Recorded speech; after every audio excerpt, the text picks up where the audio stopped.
सभी प्रशिक्षकों को मैं नमस्कार। आप सभी का हमारे चैनल टीएसपी क्लासेस में एक बार फिर से बहुत बहुत स्वागत है। तो दोस्तों, आज हम इस वीडियो में बात करने वाले हैं यूपी डीएलएड अर्थात बीटीसी थर्ड सेमेस्टर के चतुर्थ प्रश्न पत्र मैथ के बारे में बात करेंगे। तो दोस्तों, आज इस मैथ में हमारा अध्याय 8 स्टार्ट होगा। अध्याय 7 तक हम लोग पढ़ चुके हैं और आज जो अध्याय स्टार्ट होगा वो एक नया अध्याय है और ये काफी इम्पोर्टेंट अध्याय होगा। ये काफी इंपॉर्टेंट अध्याय है। यहाँ से प्रश्न आपका 2 से 3 प्रश्न पूछता है। 2 से 3 प्रश्न पूछता है। एक आपका बहुविकल्पी प्रश्न पूछ लेता है, एक बहुविकल्पी पूछ लेता है और एक लघु में पूछ लेता है। लघु में, सॉरी, एक अति लघु में और एक क्वेश्चन लघु में पूछ लेता है। यानी मैक्सिमम 3 क्वेश्चन पूछता है। 3 क्वेश्चन का मतलब क्या? 4 नंबर। 3 क्वेश्चन का मतलब 4 नंबर, मैक्सिमम 4 नंबर। और नहीं तो फिर आपका 3 नंबर अवश्य पूछता है। कहने का मतलब 2 क्वेश्चन अवश्य पूछता है, या तो अति लघु उत्तरी में दे देगा और लघु उत्तरी में दे देगा। लघु उत्तरी में कंपलसरी है, लघु उत्तरी में प्रश्न पूछता है इससे। ठीक है। ज्यादातर देखा गया है कि हमेशा लघु उत्तरी में एक प्रश्न पूछा हुआ है। अब रही बात बहुविकल्पी और अति लघु उत्तरी की, तो यहाँ से या तो फिर ये बहुविकल्पी में पूछ ले या तो फिर ये अति लघु उत्तरी में पूछ ले। ठीक है, दोनों में से एक में पूछ लेता है। लेकिन हम मान के चलते हैं कि क्योंकि आप सीरीज को उठा के देख लीजिए, प्रीवियस ईयर का पेपर उठा के देख लीजिए, कहीं कहीं आप 3 क्वेश्चन पूछे गए हैं, यानी 4 नंबर के क्वेश्चन पूछे गए हैं। तो हमारा जो टारगेट होना चाहिए, वो हमेशा 4 नंबर का टारगेट बना के चलेंगे हम, कि यहाँ से कितने नंबर पूछेगा? 4 नंबर का पूछने वाला है। कहने का मतलब 3 क्वेश्चन पूछेगा। ठीक है। अगर हम टारगेट 3 क्वेश्चन का बना के चलेंगे तो अगर 2 भी क्वेश्चन पूछेगा तो कोई दिक्कत नहीं है, बड़े आराम से हम कर लेंगे। और अगर 3 क्वेश्चन पूछ रहा है तो मैक्सिमम 4 नंबर हो जाता है, क्योंकि एक लघु उत्तरी पूछेगा और एक अति लघु पूछेगा और एक बहुविकल्पी पूछेगा।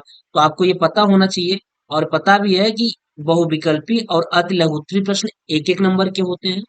लघु उत्तरी प्रश्न आपका 2 नंबर का होता है। ठीक। तो मिला करके 4 नंबर हो जाता है। तो काफी इंपॉर्टेंट चैप्टर होने वाला है ये। और बहुत ही आसान भी है, थोड़ा सा बस हम उसके थ्योरेटिकल पॉइंट को अगर अच्छी तरीके से समझ लिए होंगे, समझ जाएंगे, तो बड़ी आसानी से हम इस अध्याय को कर लेंगे। ठीक है। चलिए, तो हम लोग स्टार्ट करते हैं। अध्याय का नाम है समुच्चय की संकल्पना, लिखने की विधियां, प्रकार तथा समुच्चय का योग, अंतर तथा सर्वनिष्ठ समुच्चय ज्ञात करना। यानी समुच्चय की संकल्पना, लिखने की विधियां, इसकी लिखने की क्या विधियां हैं, किस विधि द्वारा लिखा जाता है समुच्चय। जैसे लिखने की विधियों का मतलब ये होता है कि इसमें कुछ कॉमन चीजें होती हैं, कि जो समुच्चय होता है वो कैपिटल लेटर से ही स्टार्ट होना चाहिए, और समुच्चय के अंदर की जो एलिमेंट्स होते हैं, दैट मीन्स अवयव जो होते हैं, वो क्या होते हैं?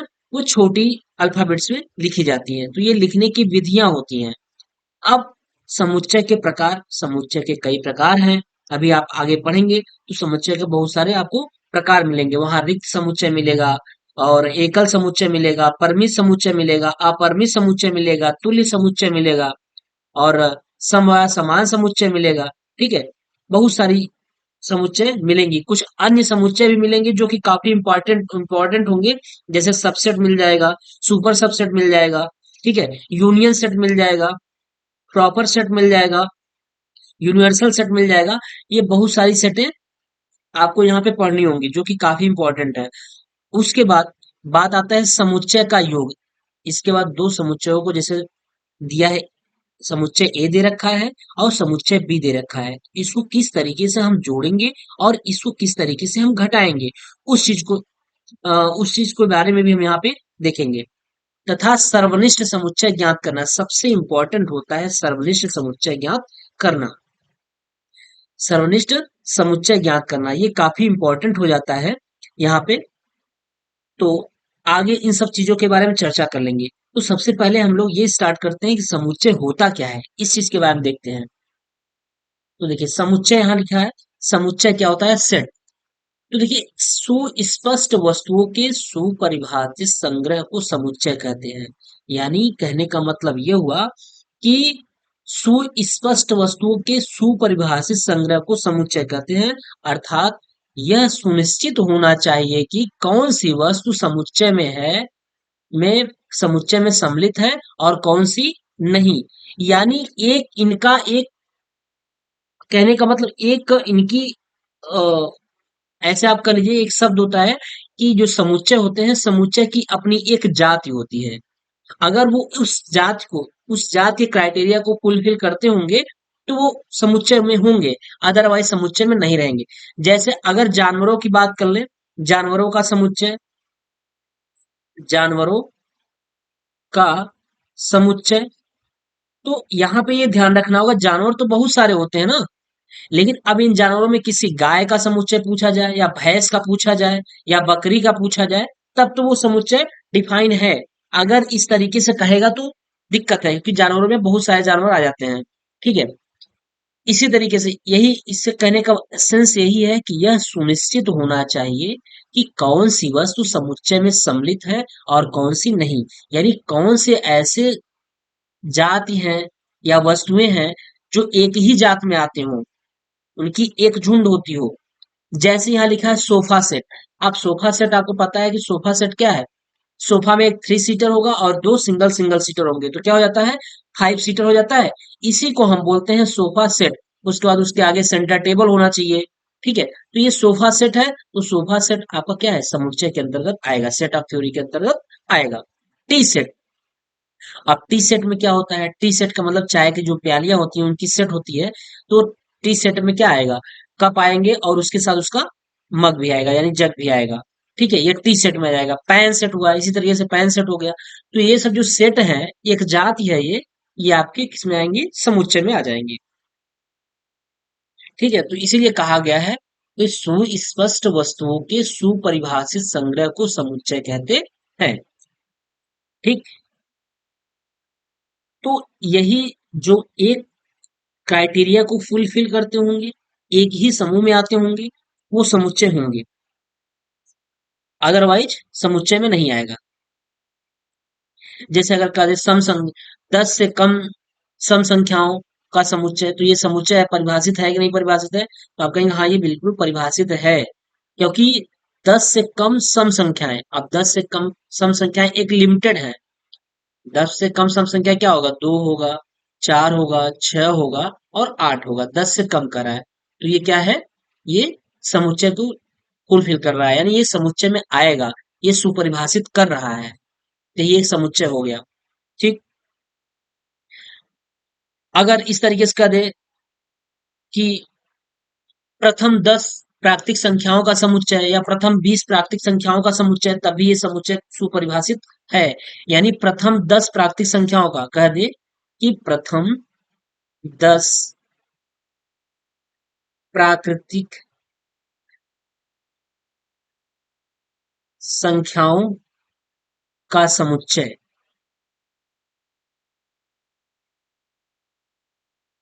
ठीक, समुच्चय, तो बिल्कुल ये क्या कर रहा है, परिभाषित कर रहा है। ठीक है, ये क्या कर रहा है, आइए यहाँ पे देखते हैं। परिभाषित कर रहा है, यानी प्रथम जैसे कह दे एग्जाम्पल के तौर पे कि प्रथम 10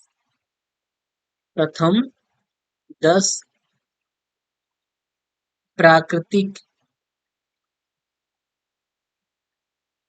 संख्याओं का समुच्चय।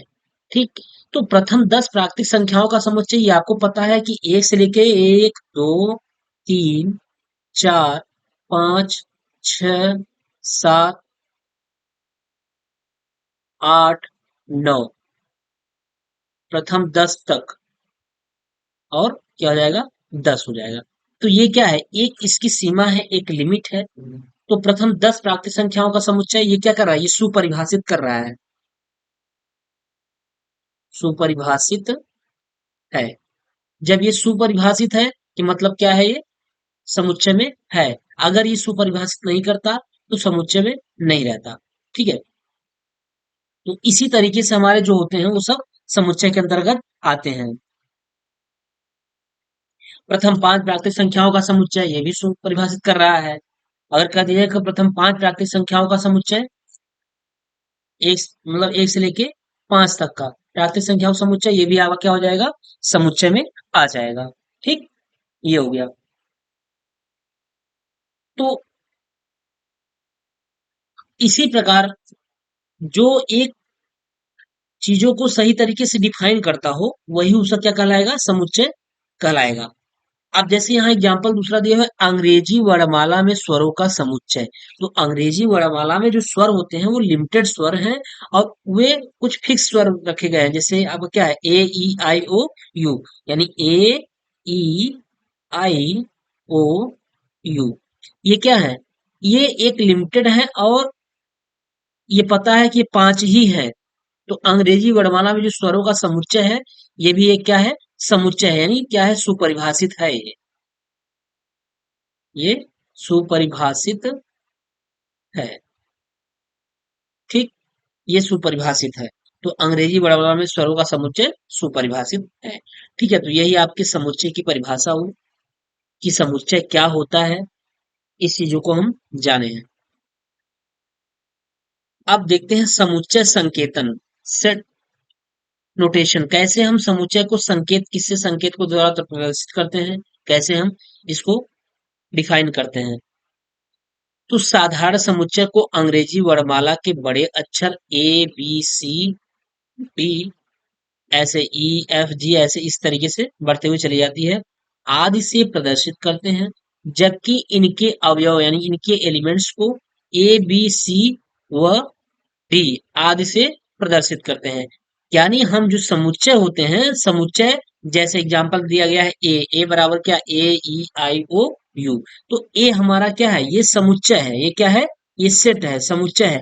अब इसके अंदर जो लिखे गए हैं, और दूसरी चीज, अवयव लिखने से पहले इसके इसके पहले एक कोष्टक लगाया जाता है। वो कौन सा रहता है, वो हमेशा मझला कोष्टक रहता है। मझला कोष्टक में ही हमेशा समुच्चय के अवयव लिखे जाएंगे। तो मझला कोष्टक लगाएंगे। उसके बाद इसके जो एलिमेंट्स होंगे, एलिमेंट्स हमेशा स्मॉल लेटर यानी ए बी सी डी इत्यादि इस तरीके से लिखे रहेंगे। हमेशा ये स्मॉल लेटर में रहेंगे, ऐसा नहीं रहेगा इसके अंदर ए बी सी डी कुछ इस तरीके का नहीं लिखा रहेगा। इसके जो अवयव होंगे, समुच्चय के जो अवयव होंगे, वो हमेशा स्मॉल लेटर से लिखे रहेंगे, जैसा कि यहाँ दिखाया गया है। तो ये जो कैपिटल लेटर है, ये समुच्चय को प्रदर्शित कर रहा है, और इसके अवयव अंदर लिखे गए हैं, और जो अवयव लिखे गए हैं वो हमेशा स्मॉल लेटर में रहेंगे। ठीक, चलिए अगला देखिए, समुच्चय का निरूपण, रिप्रेजेंटेशन ऑफ सेट। कैसे हम समुच्चय को निरूपित करेंगे, किस तरीके से उसको हम देखेंगे कि ये समुच्चय को रिप्रेजेंट कर रहे हैं। तो समुच्चय को रिप्रेजेंट करने की दो विधियां हैं, समुच्चय को दो विधियों द्वारा निरूपित किया जाता है। समुच्चय को दो विधि के द्वारा निरूपित किया जाता है। पहला होता है सारणी अथवा रोस्टर विधि। कौन सा, पहला सारणी अथवा रोस्टर विधि, टेबुलेशन और रोस्टर मेथड। तो सारणी अथवा रोस्टर विधि में देखिए कैसे हम चीजों को डिफाइन कर रहे हैं। इस विधि में हम किसी समुच्चय के समस्त अवयव को मझले कोष्ठक में लिखते हैं। जैसा कि अभी आपको बताया गया है कि हमेशा जो एलिमेंट्स होंगे, समुच्चय के जो एलिमेंट्स होंगे, अवयव होंगे, उन्हें हमेशा हम किस में लिखेंगे, मझले कोष्ठक में लिखते हैं। तथा अवयव को अलग करने हेतु उनके बीच में क्या लगाते हैं, अर्धविराम। क्या लगा देते हैं, अर्धविराम, जैसा ये दिख रहा है, उनके बीच अर्धविराम लगाते हैं। जैसे एग्जाम्पल के रूप में लिखा गया है, एन इक्वल टू एक दो तीन चार। एन बराबर क्या, एन बराबर एक दो तीन चार पांच छ सात, कुछ भी ऐसे लिख दीजिए। अब वो तो बताया रहेगा ना कि क्या करना है इसमें, प्राकृतिक संख्याएं लिखनी है कि सम संख्याएं लिखनी है, ये सब चीजें वहां पे बताया रहेगा। तो जो एलिमेंट्स होने चाहिए, यानी जो हमारे अवयव होने चाहिए, अवयव हमारे ये हैं, ये अवयव हमेशा क्या होने चाहिए, मझले कोष्ठक के अंदर लिखे होने चाहिए। ठीक, और जो समुच्चय होता है, समुच्चय हमेशा कैपिटल लेटर में होना चाहिए। यहाँ दिखाया गया जहां एन बराबर प्राकृतिक संख्याओं का क्या है, समुच्चय है। ठीक है, n बराबर क्या है, प्राकृतिक संख्याओं का समुच्चय है। तो आपको इतनी चीज समझ में आ गई होगी कि जो हमारे समुच्चय का रिप्रेजेंटेशन है वो दो तरीके से होता है, एक सारणी अथवा रोस्टर विधि, इसको हम देख लिए हैं। दूसरा हम देखेंगे गुण विधि अथवा समुच्चय निर्माण विधि, प्रॉपर्टी मेथड और सेट बुलेट्स फॉर्म। यानी गुण विधि अथवा समुच्चय निर्माण विधि, गुण विधि में कैसे समुच्चय को लिखेंगे उसको देख लेते हैं। इस विधि के द्वारा इस विधि के द्वारा समुच्चय को उसके अवयवों के विशेष गुण द्वारा प्रदर्शित करते हैं। यानी इस विधि द्वारा समुच्चय को उसके अवयवों के विशेष गुण, जैसे जो भी अवयव दिया रहेगा उसका एक स्पेशल कुछ न कुछ गुण होता होगा। जैसे हम अगर 1 से लेकर के 5 तक संख्या लिख रहे हैं तो इसका एक स्पेशल गुण ये है कि 1 से लेकर 5 तक की प्राकृतिक संख्या, यहां लिखेंगे 1 से लेकर 5 तक की प्राकृतिक संख्या, ये इसका एक विशेष गुण है। यानी हम 1 2 3 4 5 न लिख करके ऐसे भी लिख सकते हैं कि 1 से लेकर 5 तक की प्राकृतिक संख्या, यानी प्रथम, या फिर ऐसे लिख सकते हैं कि प्रथम 5 तक की प्राकृतिक संख्या। ऐसे भी लिख सकते हैं कि प्रथम 5 तक की प्राकृतिक संख्याओं का समुच्चय। तो ये इसका एक विशेष गुण है। अगर 2 4 6 8 10 12 14 16 18 तक दिया हुआ है, 18 तक दिया हुआ है, तो उसको हम लिख सकते हैं कि प्रथम 20 तक या प्रथम 20 से पहले तक की सम संख्याओं का समुच्चय। तो उनका एक विशेष गुण हो गया, उसको हम इस तरीके से भी लिख सकते हैं। ये गुण विधि में है। और सारणी विधि में क्या है, सारणी विधि में ये था कि अगर प्रथम 20 तक सम संख्या तो उसमें लिखना होता, प्रथम 20 तक सम संख्या तो लिखना होता 2 4 6, ऐसे पूरा कहां तक लिखना होता, 20 तक लिखना होता। लेकिन गुण विधि में ऐसा कुछ नहीं करना है। गुण विधि में आपको ये लिखना है, सीधा सीधा हिंदी में लिख देना है कि प्रथम 20 तक की 20 तक की सम संख्याओं का समुच्चय, क्योंकि उसका जो गुण है वो गुण इसमें क्या है, सम संख्या। जो विशेष गुण में क्या है, सम संख्या है।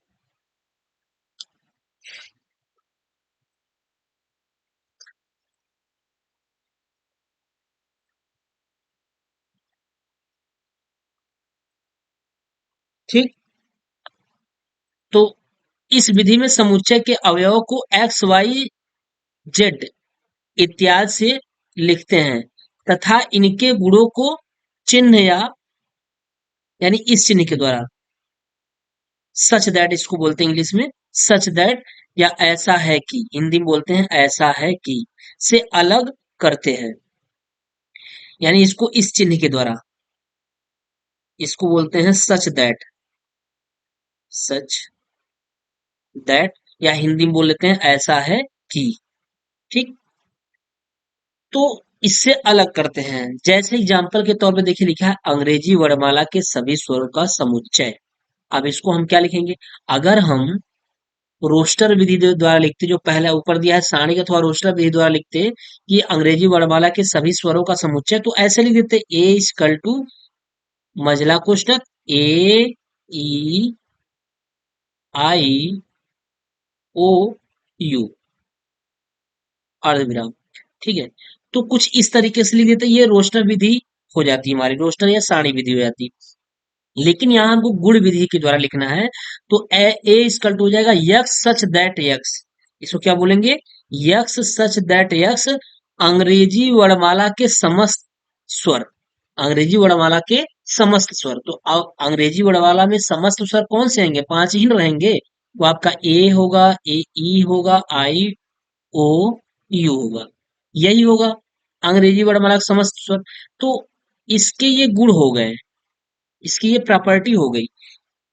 इसकी जगह आप ये नहीं लिखेंगे, अगर ये लिखेंगे तो ये सारणी विधि हो जाएगी। तो गुण विधि में यही है, उसका जो स्पेशल प्रॉपर्टी है, जो स्पेशल गुण है, उसी के बारे में लिख देना होता है। और उसको लिखने का जो तरीका है वो यही है, यक्स सच दैट यक्स। ये देखिए, यक्स सच दैट यक्स अंग्रेजी वर्णमाला के समस्त स्वर, इस तरीके से हम लिखेंगे चीजों। ठीक है। तो ये आपकी कौन सी विधि हो गई? ये गुण विधि हो गई। देखिए दोनों विधियां बहुत इंपॉर्टेंट हैं, इसको ध्यान रखिएगा, इसी से सारा सेट ऑफ थ्योरी सॉल्व होगा। जो विधि है, एक रोस्टर विधि अथवा सारणी विधि जिसको बोलते हैं, और दूसरा गुण विधि है। इन दोनों विधियों को सही तरीके से जान लीजिएगा। रोस्टर विधि में क्या हुआ? रोस्टर विधि में जैसे स्वरों का समुच्चय लिखना है तो उसमें सीधा सीधा ए इक्वल टू या कुछ भी बी इक्वल टू लिख लेंगे हम, मझला कोष्ठक लगा के समस्त स्वरों को लिख लेंगे। लेकिन अगर वही चीज गुण विधि द्वारा कहेगा, गुण विधि द्वारा लिखने के लिए कहेगा, तो हम क्या करेंगे? गुण विधि में यही लिखेंगे। इसकी लिखने का तरीका यह है, A equal to x such that x अंग्रेजी वर्णमाला के समस्त स्वर। अब अंग्रेजी वर्णमाला के समस्त मतलब अंग्रेजी वर्णमाला के सभी स्वर। अब उसमें कितने स्वर होते हैं वो आपको दिख रहा है, पता है, 5 स्वर होते हैं। ठीक, ये हो जाएगा। अब कुछ नोट पॉइंट है। नोट पॉइंट में हमने क्या लिखा है कि किसी समुच्चय में प्रत्येक अवयव को मात्र एक बार ही लिखते हैं। यानी किसी भी समुच्चय में अगर लिखना हो तो प्रत्येक अवयव को हम क्या करेंगे? एक बार लिखेंगे, उसको दोहराएंगे नहीं।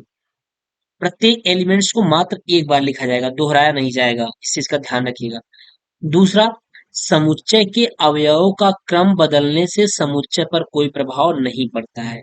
यानी अगर समुच्चय के क्रम को बदल देते हैं तो उसके समुच्चय पर कोई प्रभाव नहीं पड़ेगा। जैसे समुच्चय के अवयव को, जैसे एक समुच्चय ए इक्वल टू दिया है 1 3 5। अगर हम इसको 3 5 1 लिख दें तब भी कोई अंतर नहीं होगा समुच्चय में। अवयव को चेंज करने से, उसके स्थान को बदल देने से उसमें समुच्चय में कोई परिवर्तन नहीं होगा। अभी ये ए बराबर ही रहेगा, ये वाला भी ए बराबर ही रहेगा। तो अभी ये 3 5 1 या फिर 5 1 3 कर दें। देखिए इसमें क्या किया गया है? समुच्चय के अवयव के स्थान को, क्रम को बदल दिया गया है। पहले क्या था? 1 3 5 था, फिर उसके क्रम को हमने बदल दिया तो क्या हो गया? 3 5 1 हो गया है। ठीक है, तो अब इसे जब क्रम को बदल दिए हम, फिर उसके बाद अगला 5 1 3 हो गया, तो इसके समुच्चय पे कोई प्रभाव नहीं पड़ने वाला है। जैसे अगर हम एक तरीके से और देख ले, अगर मान चलिए समुच्चय ए बराबर दिया है 2 7 6। अब इसे हम क्रम को बदल देते हैं, 7 6 2 कर देते हैं, तब भी ये समुच्चय नहीं बदलेगा, तब भी समुच्चय ए बराबर ही ये होगा। फिर अगर हम ऐसे कर दें, 2 कर दें, 6 कर दें और 7 कर दें, तब भी ये समुच्चय वही रहेगा, ए बराबर ही रहेगा। या फिर कुछ इस तरीके से कर दें हम, समुच्चय ए इक्वल टू, समुच्चय ए इक्वल टू रविवार, सोमवार, सोमवार, रविवार, सोमवार, मंगलवार, शुक्रवार। कुछ इस तरीके की ये है। अगर हम ये, सॉरी माफ करिएगा, मझला क्वेश्चन रहेगा, गलती से भी छोटा क्वेश्चन नहीं होना चाहिए, क्योंकि जो हमारा सेट ऑफ थ्योरी है वो हमेशा मझले कोष्ठक के कंसेप्ट पे चलता है। जो निरूपण होता है इसका रिप्रेजेंटेशन, वो मझले कोष्ठक में ही रहता है। ठीक, ये हुआ। अब अगर हम इसको बदल देते हैं, क्या लिख देते हैं? सोमवार लिख दें, सोमवार, शुक्रवार,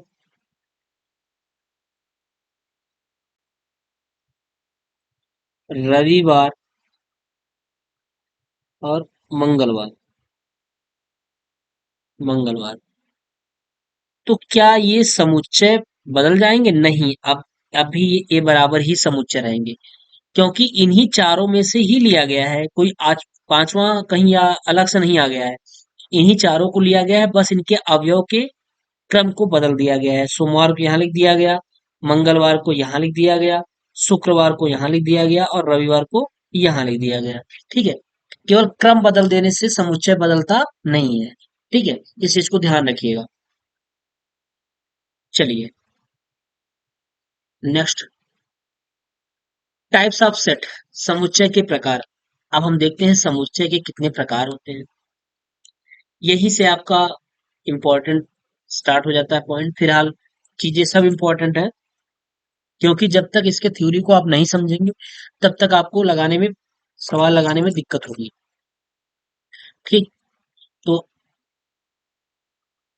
अब हम देखेंगे समुच्चय के प्रकार, टाइप्स ऑफ सेट, समुच्चय कितने प्रकार के होते हैं। तो पहला समुच्चय है रिक्त समुच्चय। Empty set, null set, or void set, कुछ भी इसको बोलते हैं। तो रिक्त समुच्चय में क्या होता है कि ऐसे समुच्चय जिनमें कोई भी अवयव उपस्थित ना हो, क्या हो, कोई भी अवयव उपस्थित ना हो, रिक्त समुच्चय कहलाता है। इसे फाई अथवा मजला कोष्ठक में खाली स्पेस द्वारा प्रदर्शित करते हैं। यानी ऐसा समुच्चय जिसमें कोई भी अवयव ना हो। रिक्त समुच्चय कौन समुच्चय होगा जिसमें कोई भी एलिमेंट्स ना हो, वो आपका क्या होगा, रिक्त समुच्चय हो जाएगा। इसे किससे प्रदर्शित करते हैं, हाई से प्रदर्शित करेंगे। या तो फिर आप क्या करेंगे, मजला क्वेश्चन लगा के इसमें जीरो लिख दीजिए, तब भी वो क्या होगा, रिक्त समुच्चय ही होगा। जैसे यहाँ एग्जाम्पल में लिखा हुआ है 8 व 9 के बीच के पूर्णांक का समुच्चय। तो भैया 8 और 9 के बीच कोई पूर्णांक आता है क्या, नहीं, कोई पूर्णांक नहीं आता है। तो ये कौन सा समुच्चय है, ये रिक्त समुच्चय है। अब इसको हम लिखने के लिए ए बराबर लिख सकते हैं क्या, जीरो। क्या लिख सकते हैं, जीरो। अगर कह दें, जैसे कह दें एग्जाम्पल के तौर पे कि 6 व 8 के बीच सम संख्याओं का समुच्चय है, या आने वाली सम संख्या, सॉरी, 6 व 8 के बीच बीच आने वाली सम संख्या का समुच्चय। तो आप इसमें क्या बताएंगे, 6 व 8 के बीच आने वाली सम संख्या का समुच्चय क्या होगा। 6 और 8 के बीच में कोई सम संख्या नहीं आएगी, 6 के बाद 8 ही आती है, इसके बीच में कोई सम संख्या नहीं है। तो समुच्चय ए बराबर क्या हो जाएगा, रिक्त समुच्चय हो जाएगा। मझला कोष्ठक लिखेंगे, इसके अंदर जीरो लिख सकते हैं आप, ऐसे लिख दीजिए। या फिर आप किस तरीके से लिखेंगे, इस तरीके से करने के बाद मझला कोष्ठक लगाइए, क्या करिए, मझला कोष्ठक लगाने के बाद इसके अंदर आप फाई लिख सकते हैं। ठीक, ये क्या है, रिक्त समुच्चय है। ठीक। तो ऐसा समुच्चय जिसमें कोई भी अवयव उपस्थित ना हो क्या कहलाएगा, रिक्त समुच्चय कहलाएगा। ठीक है, इन सब चीजों को ध्यान दीजिएगा, बहुत सारे क्वेश्चन बन जाते हैं। चलिए,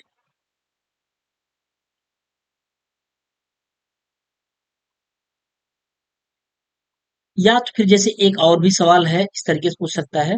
देखिए यहाँ पे हम बात कर लेते हैं, यहाँ पे रिक्त समुच्चय की बात कर ले,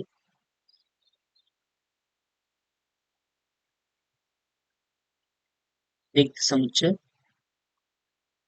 या ऐसे भी कह दे कि 99 से बड़ी दो अंकों की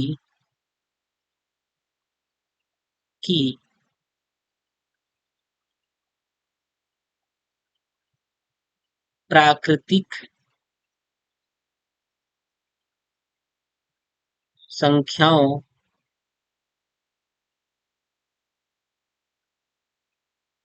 के समुच्चय,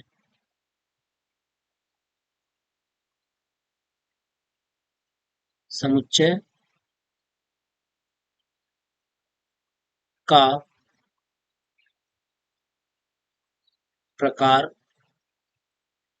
बताइए। इस तरीके से प्रश्न भी पूछ लेता है, इस तरीके से प्रश्न पूछ सकता है कि 99 से बड़ी दो अंकों की प्राकृतिक संख्याओं के समुच्चय का प्रकार, मतलब कौन सा समुच्चय है, ये किस प्रकार का समुच्चय है, रिक्त समुच्चय है कि एकल समुच्चय है कि परिमित समुच्चय है या अपरिमित समुच्चय है। तो इस तरीके से पूछेगा। तो इसमें क्या होगा, 99 से बड़ी दो अंक की कभी संख्या आएगी, बिल्कुल नहीं आएगी। 99 के बाद क्या आएगी, 99 के बाद जस्ट एक के बाद क्या आ जाएगी, जैसे एक जोड़ेंगे तो इसमें 100 हो जाएगी। और 100 में कितनी संख्या हो गई, तीन संख्या हो गई। इसलिए ये कौन सी समुच्चय हो जाएगी? यह एकल समुच्चय होगी। ठीक। कौन सा समुच्चय होगी? एकल समुच्चय होगी, क्योंकि 99 से बड़ी दो अंकों की प्राकृत संख्या आएगी ही नहीं। 99 से बड़ी है, तुरंत क्या आ जाएगी? 3 अंकों की संख्या आ जाएगी। चलिए, ये एकल समुच्चय हो गया। जैसे एग्जाम्पल में दिखा, सॉरी माफ करिएगा, रिक्त समुच्चय हो गया। तो यहाँ गलत बता दिया गया, सॉरी। ये एकल नहीं, रिक्त समुच्चय है। 99 के बाद क्या होगा? 3 अंक की संख्या आ जाएगी। तो 99 से बड़ी 2 अंकों की प्राकृतिक संख्याओं का समुच्चय का प्रकार कौन सा है? रिक्त समुच्चय है। माफ करिएगा, यहाँ रिक्त समुच्चय होना चाहिए। लिखने में गलती हो गई, बोलने में भी गलती हो गई है, ठीक है, सॉरी। तो ये 99 से बड़ी 2 अंकों की प्राकृतिक संख्याओं के समुच्चय का जो प्रकार होगा वो कौन सा होगा? रिक्त समुच्चय होगा। ठीक है। अब अगला है, दूसरा है एकल समुच्चय। एकल समुच्चय क्या होता है? एक ऐसा समुच्चय जिसमें मात्र एक ही अवयव उपस्थित हो, एकल समुच्चय कहलाता है। क्या होने चाहिए? मात्र एक ही अवयव उपस्थित हो, वो क्या कहलाएगा? एकल समुच्चय कहलाएगा। ठीक। जैसे a बराबर दे रखा है, एग्जाम्पल के लिए a बराबर 7 दिया है। ये रोस्टर, इसको हम रोस्टर विधि से लिखे हैं। इसको रोस्टर विधि से लिखे हैं, a बराबर 7। अब इसी को अब हम जब गुण विधि से लिखेंगे तो क्या लिखेंगे? b equal to x such that X 6 व 8 के मध्य पूर्णांक। अब 6 व 8 के मध्य पूर्णांक क्या होगा? 7 ही न होगा। तो इस 7 का एक विशेष गुण है,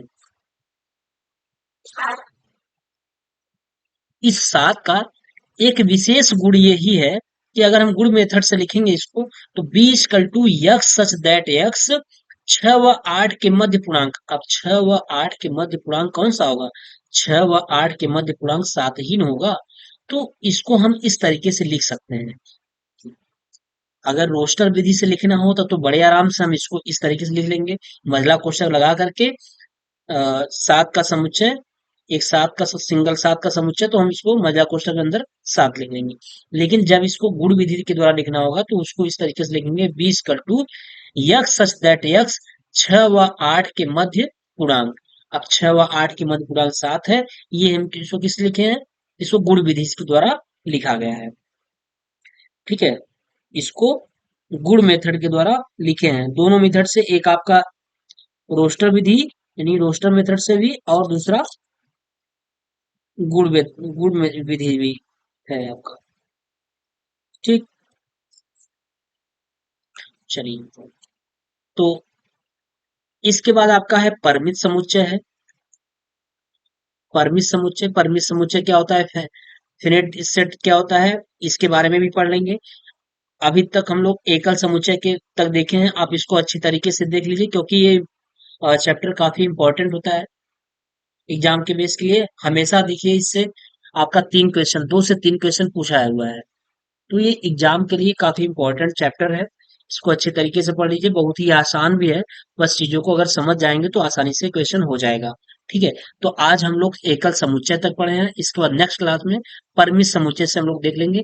पहले पूरे समुच्चयों को पढ़ लेंगे, उसके बाद हम इस पे वन बाय वन करके क्वेश्चन का एक समावेश, एक सेट बना देंगे, और वहां से आपको समझा देंगे कि ये देखिए एकल समुच्चय है, ये रिक्त समुच्चय है, ये परिमित समुच्चय है, ये अपरिमित समुच्चय है। सारी चीजों को वहां बता दिया जाएगा, जिससे कि आपको बड़ी आसानी से समझ में आ जाएगा।